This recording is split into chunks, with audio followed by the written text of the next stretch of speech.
Hello everyone and welcome back to Licklibrary. My name is Leigh, and in this video today we're going to be checking out how to dial in an 80s rock guitar tone. So we're going to go back to the 1980s here. We are going to get a little bit cheesy with some of the tones. That is part of the fun. I personally love 80s rock. I grew up listening to all those great hair metal bands, so that tone has always been a tone that I've always loved.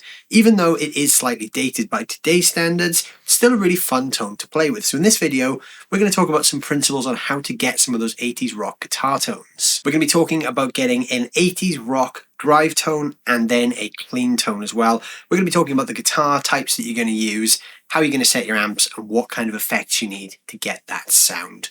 All of the sections of this video are timestamped down below in the description, so if you want to check any specific section out, you can go down there and hit the relevant timestamp. Alright, so first things first, guitar choice. Now, the 80s guitars are always very obvious looking. This is a really cool LTD Mirage 87 Deluxe. Very, very 80s looking. It's got Seymour Duncan pickups, it's got a humbucker in the bridge and a hot rail in the neck.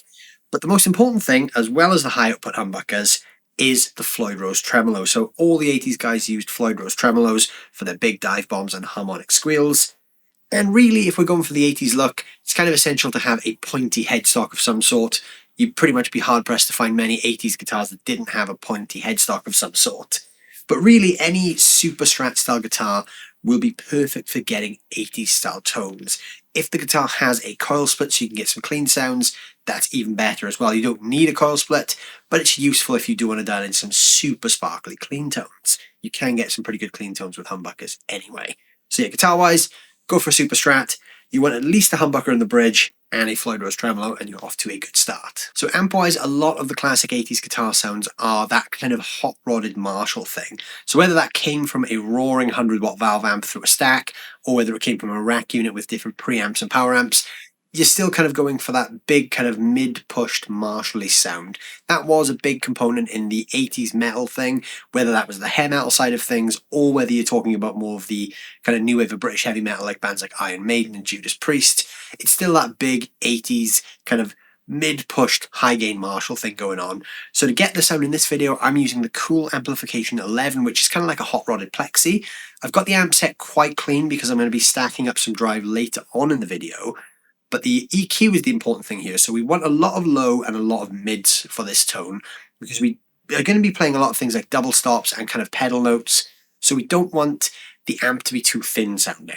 So I've got the bass and the mid set to about 2 o'clock, and the treble set at midnight, and I've also got the presence set to midnight as well. So like I said, I have this quite clean at the moment. It's just off clean because I like to play dynamically with this kind of thing. But if I play with the amp in its current state, it's going to sound like this.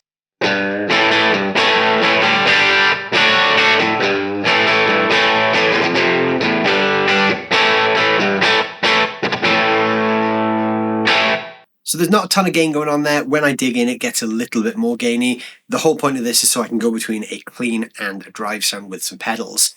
Now I'm running the amp through the 2-note Torpedo Captor X, running an emulation of a Marshall 4x12 style cab.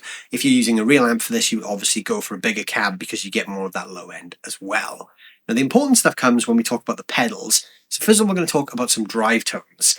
So in front of me, I have the Wampler Gearbox. Now I like this because this is kind of like a Marshall in a box. This side of the pedal here kind of does that Marshall in a box thing really well. And this side is like a Klon Centaur, which is great for pushing. Even though the Klon wasn't around in the 80s, it's a great tone for just pushing your amp or pushing your other drive. So I actually have this side pushing into this side, but this side is where I'm going to be doing most of my gain work.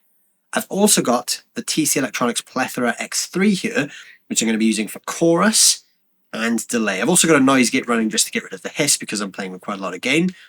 This also has a noise gate built in, which is very useful, but you don't need a noise gate. I just like it because it removes some of that hiss. So I'm actually running 2 noise gates here in tandem, but we're going to be using the chorus from the X3 and the delay from the X3, which is going to be like a slapback kind of thing. So first of all, I'm just going to kick on the gearbox on the Marshall side so you can kind of hear the sort of tones we're going for. So you'll notice here again, I've pushed the bass and the mid. It's quite hard to see on this pedal because it's an orange pedal with yellow writing, but the bass and the mid are set to around about 3 o'clock. The treble is dialed back to about 11 o'clock, and then the gain and volume are about midnight as well, and that's my noise gate control there, so you don't need to worry about that one.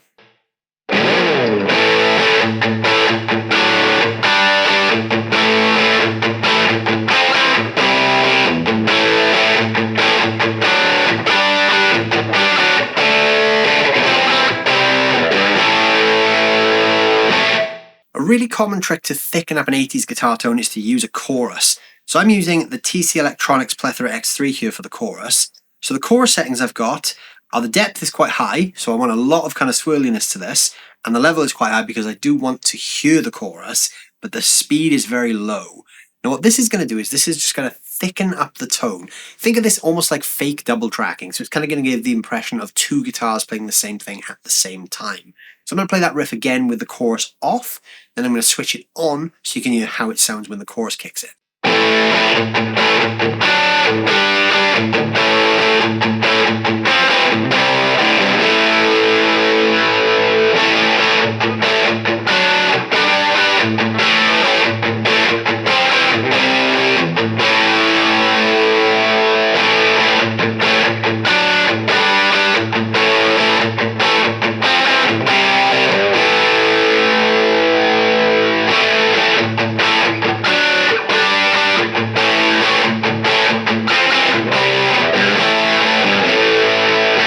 So you can hear how the chorus there really thickens the guitar out.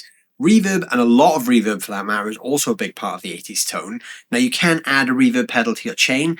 I'm using the reverb that's built into the Captor X, so the cab simulation that you're hearing is giving the ambient sound here, but you can add an 80s style reverb into your chain if you want as well. So when we talk about 80s lead guitar sounds, that's where the reverb thing really comes in. But we can also add some delay to things. So I'm going to be using the flashback delay that's built into the Plethora X3. And the way I've got this set is almost like a slapback. So the delay is very low. The delay time is actually set to around about 260 to 270 milliseconds. So very, very fast. The feedback is just under halfway and the level is on about 11 o'clock. Because really we don't want to hear that kind of delay where we get a lot of repeats. We just want to hear this. One solid repeat. See how quick that repeat is? You can't really hear that as multiple repeats. Kind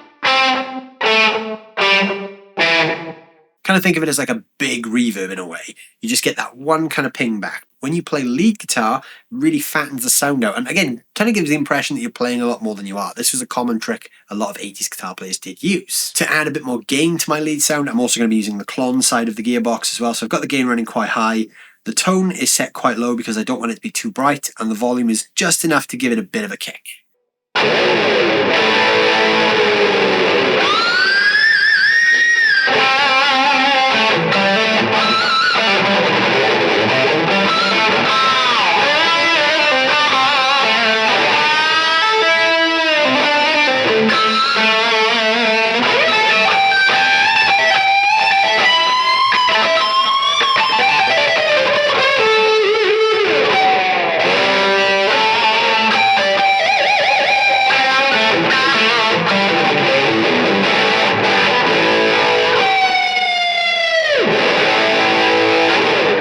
So now let's talk about some clean tones. So the gearbox now is switched off.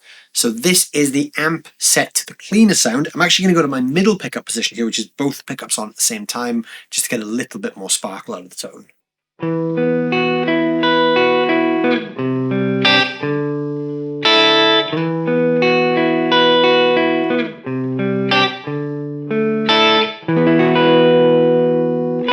So there are two main components that make a great 80s clean tone. The first of which is compression. So I'm using the hypergravity compression built into the X3.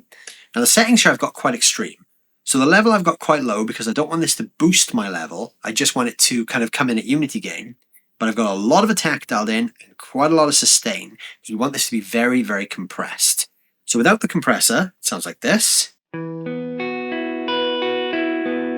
And with, it sounds like this.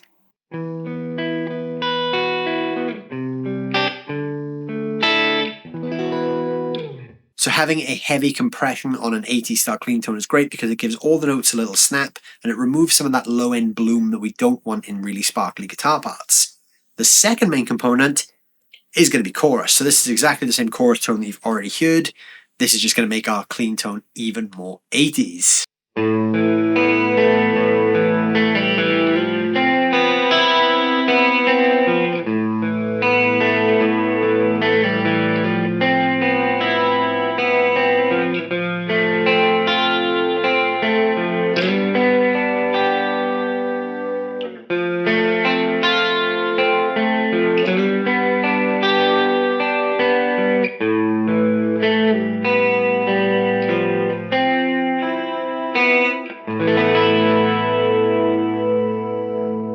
Thank you all so much for watching this video on how to dial in an 80s rock guitar tone. Let me know down below in the comments what your favorite 80s rock guitar tone is and what your favorite 80s rock guitar piece of gear is to achieve your favorite tone. I'd love to hear what pieces of gear you guys are using to hit your dream 80s guitar tone. Don't forget to hit that subscribe button as well and subscribe to the Lick Library YouTube channel. There's a bunch of other free videos just like this one. And if you're ready to take your guitar playing to that next level, head over to licklibrary.com, hit the sign up button and gain access to the library of lessons. There's so much cool stuff over there, from beginner stuff right through to some album breakdowns and song breakdowns. And there's plenty of 80s rock content over there for you guys to test out these tones with as well. Thank you all so much for watching as always, and I'll see you guys very, very soon.